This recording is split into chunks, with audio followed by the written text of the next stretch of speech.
It's really the story of the moment. Christian parents raise their kids in church, teach them Bible verses, and even have family worship together. They try their best to create an environment where their children will hold tightly onto their faith long after they set out into life on their own. But then, we leave. At least, that's how the story is often told at church. And right now, in 2023, it's one of the greatest fears of church-going Christian parents. There's a word for the process of examining the faith you were taught and finding one of your own. And that word is deconstruction. When you think of deconstruction, maybe you picture everything falling apart.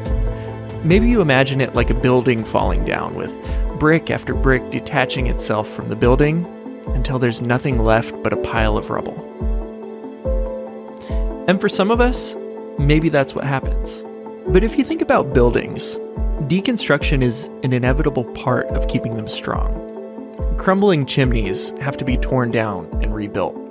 We pull rotting wood and broken drywall out of houses before we replace them with something fresh and strong. And in the process, our buildings get a much-needed update.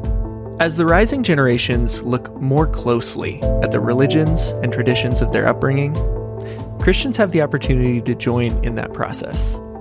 We have the chance to look at how our own culture has evolved over time and really ask the question, is this what Jesus intended for us?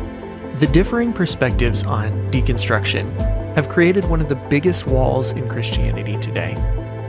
As more Christians begin to ask big questions and challenge our existing culture, the temptation for us is to doubt their faith. We can become fearful and controlling as we struggle to keep our friends and family in our churches. But what good is a faith that can't be questioned? And is that the kind of faith that Jesus really encouraged? What if there are pieces of the Christianity that we know today that God is calling us to reject? In this episode, we're joined by Kevin Wilson.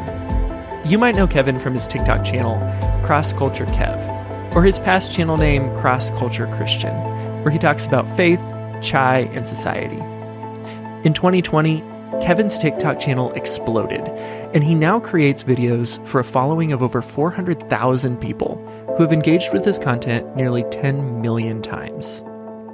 As a millennial and a thought leader in the online space, I wanted to ask Kevin his thoughts about deconstruction and how each of us can be curious enough to find a strong faith of our own. We'll explore all that and more on this episode of Bridges Over Walls. Thomas has gotten a bad rap in the Christian community. They're like, he's the guy who doubted. Everybody else had faith except for him. That's not true, first of all, because, you know about Peter and the whole denial thing. We live in an age where now everybody's a Thomas. We're all Thomas. Part of that is because of society. We have moved from an age where where transcendence was expected, admitting that there's something higher than what we can see and touch and feel was the norm. To be an atheist in the 1200s, on the 1300s, was considered like the worst thing in the world. Now, it's kind of a norm. It's like a normal thing for someone to say, hey, I don't believe in God. One of my favorite authors, he writes a book on it. It's called The Secular Age. And one of the things that he says is, because of the Enlightenment, because of the rise of reason, we, instead of seeing ourselves as discoverers of meaning, humanity as a whole, now we see ourselves as creators of meaning. So we live in this kind of water of secularism, and by secularism I mean we live in a place where we live in an age where there's a contestability of belief, and that's not just a good thing or a bad thing, but it's just a thing. I would say, doubt doesn't always have to be the absence of belief. It can also be the exploration of belief. From a cultural standpoint, deconstruction is this kind of inevitable thing. We are in a place where we're kind of having to force ourselves into figuring out why we believe what we believe. So in Sri Lanka, the predominant religion is Buddhism, not Christianity. My mom was Hindu. She was born Hindu, and my dad was born kind of nominal Catholic. And growing up in Sri Lanka as a Christian was not something that was seen as foreign or outside of the norm. In fact, many people, because of the colonization, because of the Dutch influence, because of the Portuguese influence, I was born and raised into a country that had this kind of idea of Christianity being, okay, this is here to stay, and this has permeated all areas of Sri Lankan life, down to politics and government and culture and society. Not so in a nationalistic sense, but Christianity was definitely influential in how things were shaped and how ideologies were formed. Even though Buddhism, even today, is the main religion. When I was 12 years old, we moved to the Middle East. We moved to Oman. And Oman, the Gulf region of the Middle East, is a very interesting place. It's very multicultural, very cosmopolitan. Most of the population in Oman are not natives, actually. They're people from all over the world, really. However, it's a Muslim country, so down to the constitution, everything was based according to Islam. The weekend in Oman, for example, was Thursday and Friday, not Saturday and Sunday. I thought that, being in a Muslim country, I would face discrimination, but surprisingly, that was not the case as well. One of the misconceptions about the Middle East is that the entire Middle East is a monolith.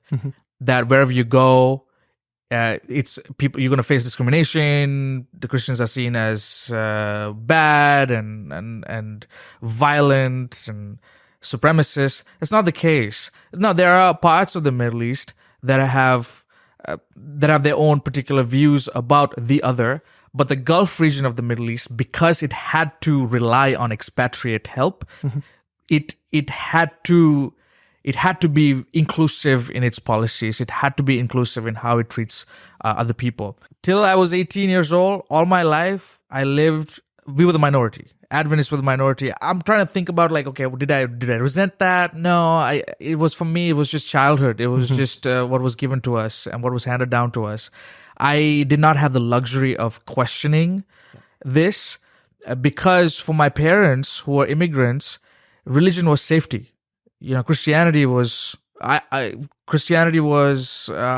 survival, and the church became a safe haven, became kind of like a bunker, really, because there were ideologies, there were people, there were things that were contrary to Christianity, and so they saw Christianity and Adventism as kind of like their safe zone, really. And so any changes to their theology or any changes to their understanding of Christianity was seen as a threat to their survival, really. And so I grew up with that consciousness growing up. And so I did not even think that theology and Christianity were things that could be questioned or could be revisited. But all that changed when I came to the United States when I was 18. So yeah. Let's follow that thread then. At what point do you start looking at the template of Christianity that you grew up with and kind of its effects and its place and role in the world, and start, taking the pieces out and looking at them? How did that process go for you? I remember one of my first theology classes at Andrews.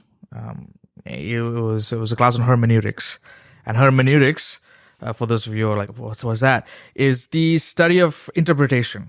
Basically, it's how do we interpret the Bible? What are the procedures that we use?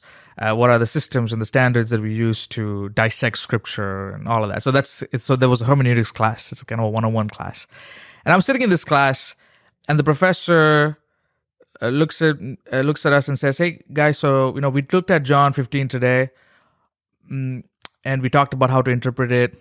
I want you all to write a reflection paper on John 15 and share, and that's due in 2 weeks." And I was confused. So I asked the professor, "Hey, what's a reflection paper?" Well, he said the reflection paper is essentially you look at the text and then you would interpret it yourself, and then you would struggle with it, and then you would share with us your findings. And that caught me off guard. So I asked him, I was like, "So you're saying that I can actually look at this text and I could even share something that's different from what you shared, and that's okay?" It's like, yeah, as long as you can show it. As long as you can show that this is consistent with the other things that we learn in class, or even if it's not consistent, if you can show it, if you can prove your argument, then it's good. That just blew my mind. Because you see, up until that point, I thought that, especially when it came to scriptural education, the reader doesn't really have the onus or the right to be the final arbiter of what that text means. I lived almost all my life thinking that, okay, that specific task was relegated to the expert, the theologian, the pastor. So that's why we didn't question the pastor growing up. In South Asian cultures, that's the norm. You don't question the pastor. So when he said, hey, you can come up with something, that just opened up the floodgates for me. And so that began this process of just going through Bible and asking questions, all the questions that I had kind of submerged out of fear and submerged out of respect for the culture was surfaced. And I brought all those questions to my study of the text. And so that's kind of that's the thing that kind of started not necessarily unraveling my faith. I think it started this process of me just looking at all of this from a new lens. Yeah. I love that you brought that up, and in pairing with something that you said earlier about kind of, there's almost a fear of doing this, especially with more traditional Christian groups, is that Christianity and religion and something that has definite answers that don't change provides some safety for some people, right? And so when you say, hey, we have the ability to learn, we have the ability to look at this and maybe see it different than somebody else did, that's scary for a lot of people, right? But I remember having a similar question, like early on in my 20s, like through the kind of deconstruction process of my own faith, asking like, what's the point of Bible study? Because every pastor in my life that I could remember, the point of Bible study and the point of like prayer was always just to prove right what they were telling me. So we have the answer, go study it. And if you really are listening to God, you'll get the same answer we did. Wow. And so I used to ask like, well, what about the people 100 years ago that said that? Or 200 years ago, or 500 years ago? And you would look at the horrible things that Christians did. And if you went back and found the sermons, and if you went back and read the things that people wrote, they said the same things. I live here in Portland, Oregon. You can find plenty of people who don't love Christianity here. I'll just say that, sure. Right? And yet, the things that they care about, I think that God has put out answers for us. Environmentalism, huge thing here. There's literally a verse in the Bible that says God will destroy those who destroy the earth. Was that taught to me in church? No. Is it in the Bible? Did God say it? Right? So there's almost this glaring dissonance between the culture of Christianity in the U.S. and what the Bible actually says when you really look into it and you start not going through the lens of your pastor, not going through the lens of your family, not going through the lens of your self-help or your Lifeway Christian Books version. You know what I mean? Not Lifeway. Oh, man. It may not be so focused on the family, but it's still like there is access to those ideas through the Bible. Right. And through, we've had theologians of all kinds of different traditions for as long as there has been Christianity. Right. But it's just that we haven't prioritized or paid attention to what they were saying. Right. And it may not have been incorporated into our worldview early on. Right. The information wasn't shared with us, but it's kind of on us now to go find it. It's this crazy process when you really start to think through faith. I think because the process is so hard, the temptation is to say, I'm kind of done with this, right? Like all or nothing. I don't really want to go through the work. But when you really start figuring out like, hey, I still believe in God at some level. I still believe in a God of love at some level. What do I do with all this stuff that I was taught? How do I know what's right, what's wrong? How do I know what to keep? But I think that I had a similar conclusion in that it strengthened my faith. In this process and finding it for myself, it caused a lot more conflict between myself and other Christians. But for myself, I'm a lot more solid in what I believe, and I'm a lot more at peace with whatever's out there because I just trust that there's always more to learn and that I don't have to know it all, and I won't. and I can't. Yeah. Wow. And so I think, right now we're in this interesting time of people figuring out, like, even atheism itself, for the staunchest person to say there is no God, to say absolutely it cannot exist, is pretty tough, right? People distrust that too. Yeah. So we're in this kind of limbo, right? Where what is true? Which pieces do I keep? Which pieces are helpful? And then what pieces are ultimately true? In the midst of this process, there is a historical shift in the world. As the kind of dawn of the internet comes and we're exposed to more information, more diverse perspectives, right? We get to see people's stories that have been hurt by the church. You go back to the 90s, if I heard the stories, it would be from somebody in my family, right? It would be somebody in my close, tiny circle, because I didn't have just Facebook to scroll through, or Instagram or TikTok. Yeah. Right. Now we have a flood of everyone's stories and a lot more information to process. Since I was about 13 or 14, I realized that I find a great joy in learning in public.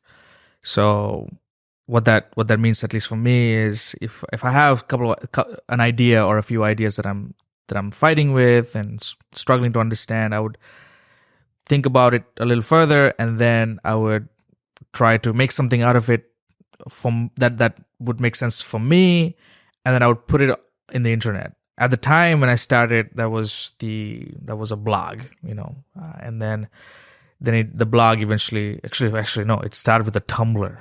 Yeah, I remember Tumblr. Jeez, started with a Tumblr and some posts there, some blogs there, and that became a website on WordPress. And then that became a YouTube channel where I was posting vlogs. And that in 2020 became a TikTok account after my youth told me, hey, get on it. It's fun. I'm like, no.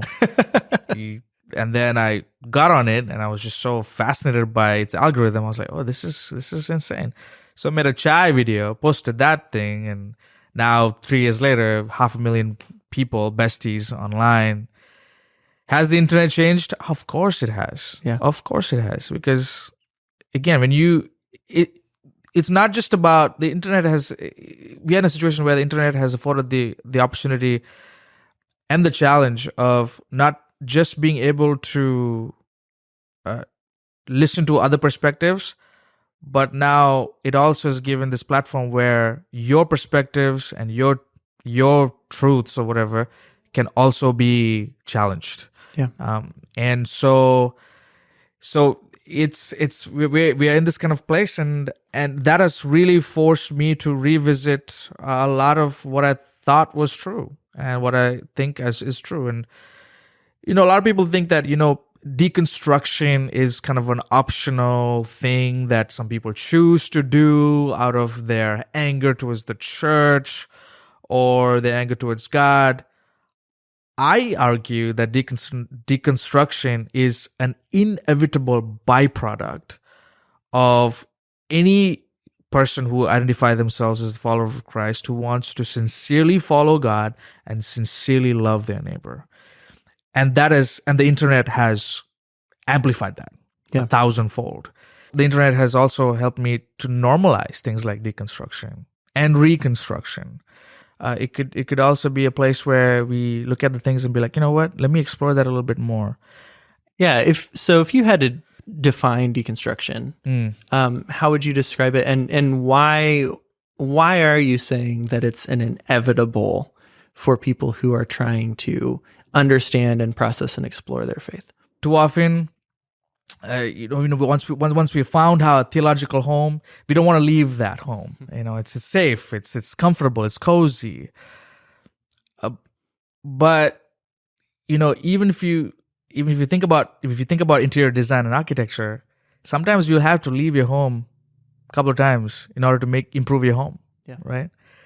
And so I think for those of us who say, you know what, there's a whole world of meaning outside of my own little tiny universe that I've created in my mind, in my heart. And if they see faith as not necessarily a quest for certainty, but an adventure of wonder I would say, at least for me, this journey has been something that's been so deeply gratifying, so deeply rich, and so eye-opening in ways that I could not have opened my eyes to if I didn't actually pursue this. Now, are there downsides? Yeah, it's challenging. It's unsafe. It's not comfortable for some people to even read something that's like not Christian or watch something that's not Christian. It's like, oh my gosh, like we are opening up our minds to the devil and things like that. And while there is a case to be made about the things that we feed into our minds, the things that form us, I think there's also something to be said about learning from perspectives that are not from our own, because those things can also reinforce and sometimes even help us get a deeper appreciation for the things that we already believe in. I think a lot of times we focus so much on individual deconstruction, like our personal faith, what we were raised with, what we want for our lives. But really, in the past decade, something that I've seen more and more is kind of this corporate deconstruction of Christianity. And so collectively, we are taking out some of the greatest sins of Christianity and looking at them again, things that we might not have even been taught before that we're discovering. You know, I've watched from kind of the 2015, 2016 era of millennials saying like, oh, shoot, there's an internet and there's all these different ways that we can talk about our faith and explore it. And let's do stuff and let's get in trouble. Yeah. You know, there was this boom, right, that happened where whatever the heck was invented, we tried it. And yet we were still bringing our faith and our struggle and our deconstruction process into those spaces. And you can see a timeline of us growing in what we've written and what we've made. I don't think that the spirit of your faith has changed much as you've just grown. You know, hopefully same for me. But what has changed is there was a moment where the things you were doing online started really getting public, right? Like wildfire, right? And what I want to ask about is just, how did that affect your personal faith? What additional pressures did it add? What were some of the questions that you had through the process? And what were some of the things that you wrestled through as all of a sudden your personal thoughts and your personal faith are just being amplified out in waves to the world? At the time, my first reaction was fear, just visceral fear. I'm like, whoa, this is crazy. Because up until that point, the internet was just kind of a playground for me. It's like, oh, nobody's here. It's just me.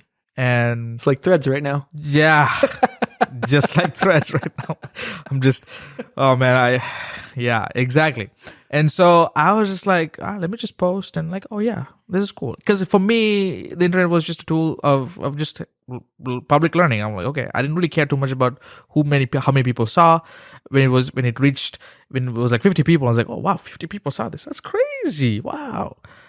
But 50 became 800,000 and 1 million and 5 million and 10 million. It's like, okay. I actually even asked God, I said, God, this is a lot. This is a lot of attention. And I didn't realize how much of a priority that I had placed in people's acceptance of me until I actually went viral.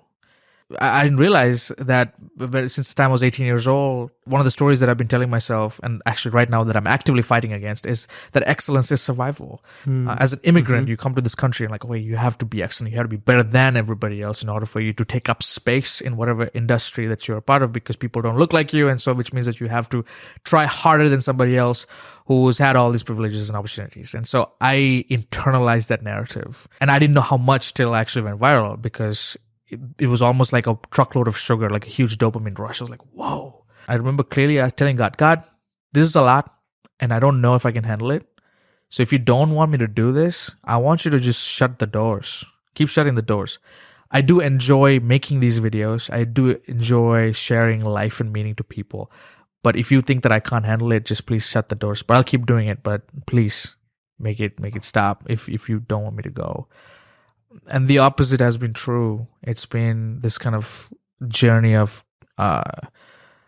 me trusting in God and always producing to and creating for that one person. And for me, that one person is me when I was 17 or 18. I always keep that person in mind. Like, I want him to be proud of me now. Yeah. And so that focus has been really helpful. And if other people watch it, cool. That's fun. That's great. But 17, 18-year-old Kevin had so many questions. He was struggling. He was trying to figure out life. He had questions about God. And so I'm like, okay, Tambi's younger brother, I would make it for you. So I make things for my past self, At the end of the day, man, the numbers are numbers. Even if all of a sudden I lose all of those numbers, I would still continue to make stuff because I know I have a kind of a clearer conception of why I'm doing what I'm doing. Yeah. And so that's been really helpful. But I also have to admit that there are definitely times where I wish that people didn't know me. Mm-hmm. And I can just explore in the comfort of anonymity. Yeah. And that's why I tell people too, when they're getting into social media and they're like anxious, like, oh, I have only like 2 followers and like nobody's watching me. And I look at them straight in the eye and tell you, do you know what that is? That is a blessing. But I at this point I have this kind of like a deeper why as to why I'm creating what I'm creating. Why I create what I create is to actually bridge the gaps. Yeah. And between us and them, between me and other people, and for me to be a part of a growing movement of Christ followers who are asking the questions, who are confronting reality in a real, honest way, and want to preach to other people, want to communicate to other people that their story, with all their ups and downs, and the highs and lows, all that is a sacred space. That's the place that I want to create from. The moment where that doesn't become a why, that's when I'll stop. And I don't see that happening, at least now. The other reason is I come from a family of marginalized people. My grandfather was a tea estate worker, a tea plantation worker in Sri Lanka, and he hired by the British. I didn't think about this when I created the tea content, but about a year ago, my dad sent me a picture and he says, look at this picture. This is the only picture that we have of your tata, which is my grandfather, in the tea estate. And so I saw that picture and I'm like, whoa, that's amazing. It's him measuring tea baskets from the workers, and then right behind was the tea estate. And I looked at it and I was like, one day I'm going to buy that tea estate. Why? Not necessarily because I want to get money or get rich. No, because I want to be able to create spaces for those marginalized people to thrive. I want to build schools. I want to help them with upward mobility, to help them achieve their goals, because I'm a product of the tea estates myself. Yeah. And, I think despite the inherent ignorance of kind of the more privilege that you grow up with, the less you understand and can understand about other people, I do see more of a desire. Yeah. But it's like, in some ways, some of us are babies, right? Mm-hmm. Like we want a better future. We want better relationships. We want to be safer people, but you don't always know where to start. Yeah. And you're not always trusted by the people around you to even tell you what you're doing wrong or how or what to do about it. And one of those things that's coming up more and more is kind of the centering of a European lens on Christianity. One of the things I remember you talking about, 3 years ago or so was clothing.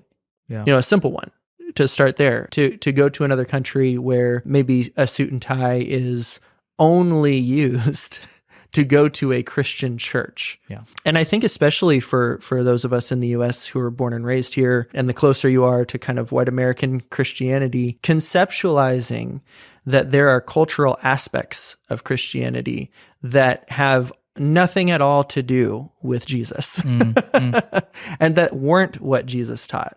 Does dressing up for church and does formality even look the way that we imagine it to look? It seems like such an obvious thing, but if you've never thought about it and you've never been around people who talk about it or done that research yourself, you have this picture of Christianity like it's such an American thing. It's such a, whatever your environment was, you imagine it to be right, And so it can be a really clumsy process. And this show is a clumsy show, honestly.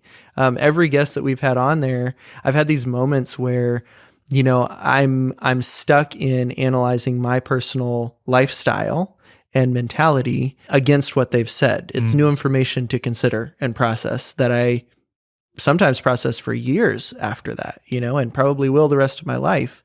But hopefully it does start to build the pieces of a bridge towards something better, right? And that's kind of the ultimate goal of this show is, in a meta way, by talking about it and by getting different people sharing their journey and their thoughts, maybe together we can grow towards something better, And that doesn't mean that there aren't massive mistakes on the way. There will be, for sure. I've heard more and more just thoughts on this from you on a Christianity that is about Jesus, but it isn't about whiteness. That isn't about being a Eurocentric kind of practice.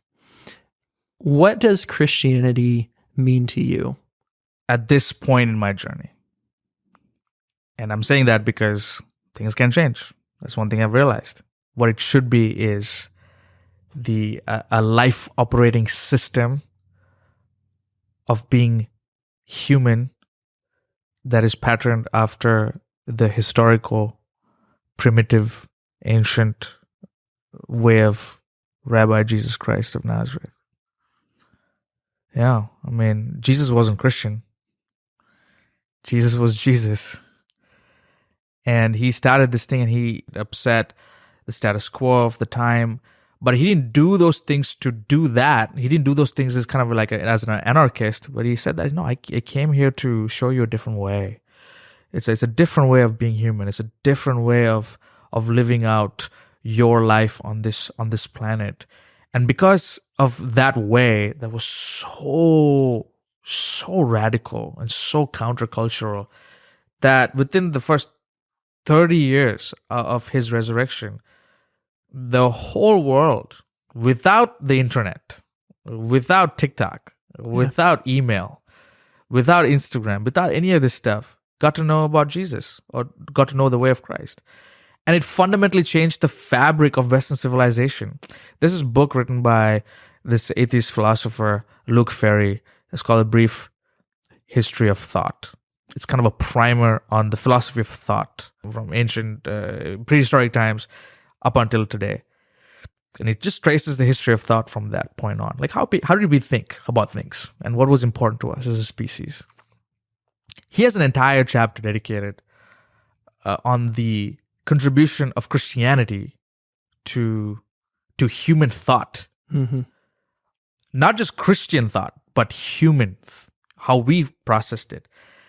And he essentially makes the case in that chapter and in the book saying, hey, look, I still consider myself an atheist, but I'll tell you this, like if there was no Jesus Christ of Nazareth, we would not have our current conceptions of justice as we practice here in the West.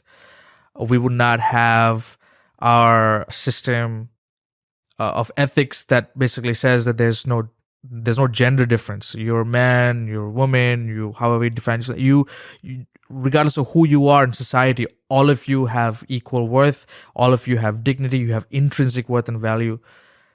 Those ideas now when we look back, now when we see like, oh yeah, of course, duh, this is important. Back then, those were new ideas. The church was the only time where a woman and a Roman and a Greek and a Jew and a Gentile and a kid can be all in the same place and process ideas together about how it means to be a follower of Christ. And so people didn't necessarily become Christians because they wanted to be Christians. They became Christians because it was just a really amazing way to live, right? And they would still do that even at the pain of death. But what Jesus offers us is like, okay, here's this kind of operating system. Here are a couple of mental maps that I'm going to give you. See if these things can kind of realign our desires, reorder our loves, reorient our passions in a way that just makes not only individual personal sense, but also can be this being that's a nexus of love in wherever they find themselves. That was just, it's an incredible idea, you know? And I still believe in that. Yeah. I still believe in that. And that's why I identify myself as a follower of Jesus, as an Adventist follower of Jesus. Yeah.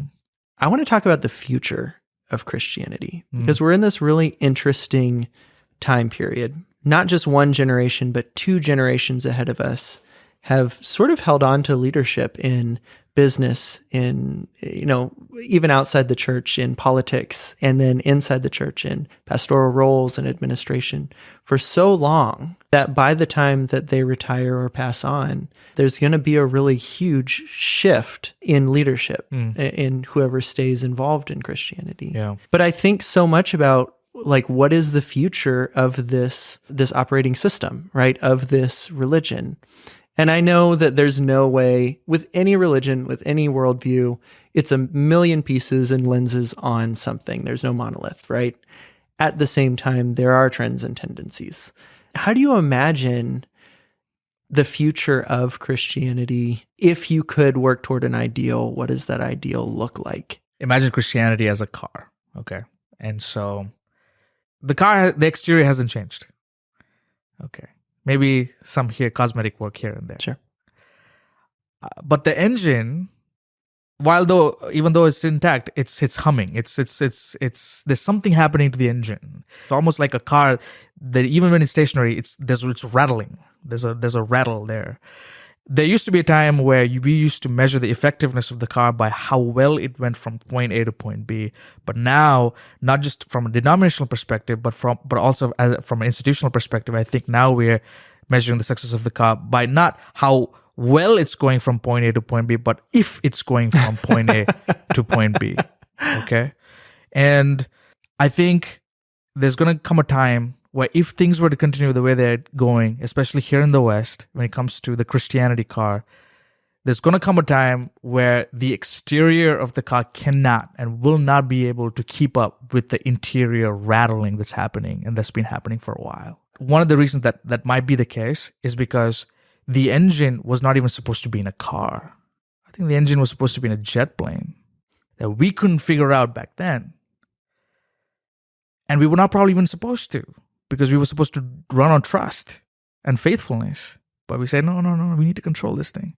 So I think there's going to come a time where there's going to be a group of people that's not going to be defined by a denomination or some sort of an identity, but like as just faithful followers of Christ who keep the commandments of God and keep the testimony of Jesus Christ, whatever that means.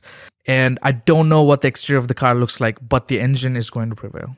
It's somehow going to happen. So that's kind of what I think is going to happen. I know it's part doomsday, but part optimism. And I just want to be a part of that group, or at least right now in the short time that I'm living right now, I want to be a part of a group of people who are making the way, making space for future generations of followers of Christ to thrive and grow in whatever area and the giftedness they find themselves in. Yeah.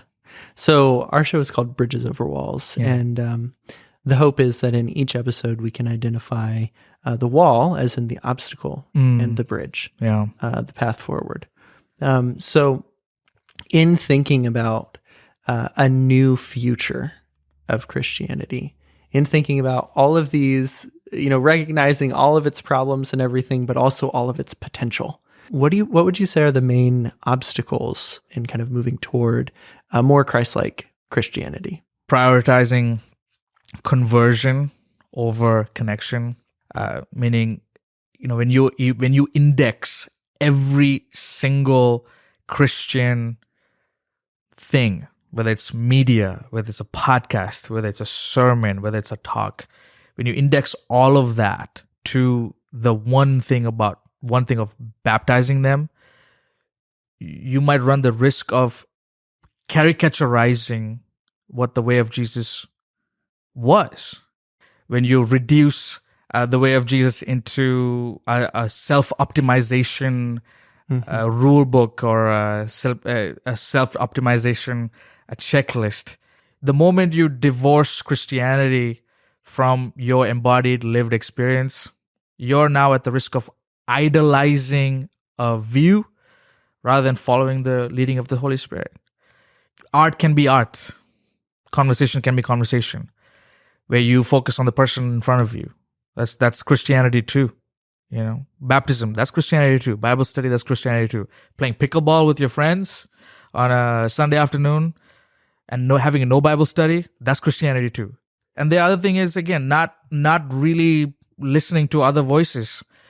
You're just centering your own views and your own theology, but being open to, things like Black liberation theology and Gustavo Gutierrez and his Latinx theology, and like reading from other people and reading other theologies, not doing those can be a big roadblock, man. Because in heaven's not just gonna be people who look like you, man. It's gonna be a lot. We have everything. There's gonna be so many different people.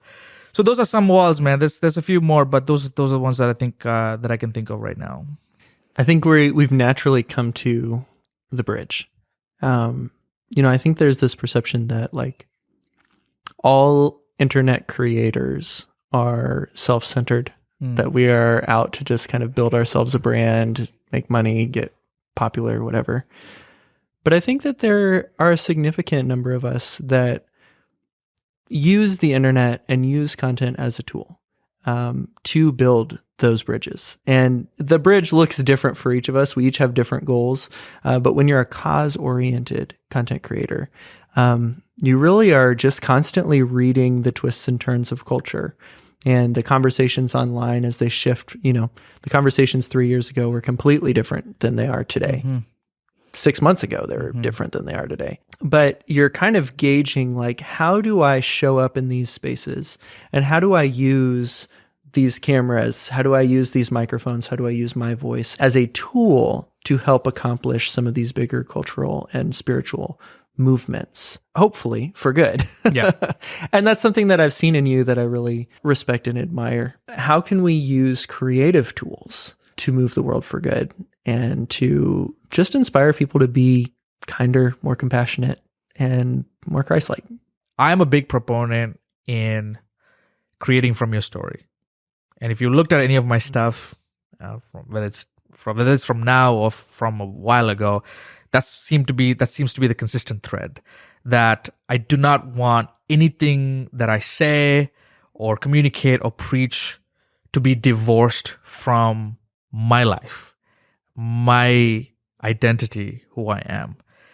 And so I've used content creation as a way to explore my story further. And that could look like different things in different ways. And for me, I share stories as I'm making chai. So people are like, oh, wow, I didn't know that you were this and you went through this and that. I love sharing stories from my life because here's the kind of equation that has helped me kind of conceptualize this idea. Art plus story equals trust. So whatever your art is, whatever it is it if it's making chai or if it's underwater basket weaving, that plus story, that's your struggles, that's your strengths, that's moments of joy, moments of pain, whatever it is. And if you can figure out how to talk about those things, it's going to cultivate more trust in the viewer. And that trust, that is the most important currency that you'll ever have as a content creator online. We have so much more internet, so much more content, so much more information that we've ever had in the history of humanity, like right now. I mean, there's so much abundance. People can just Google something and you find out.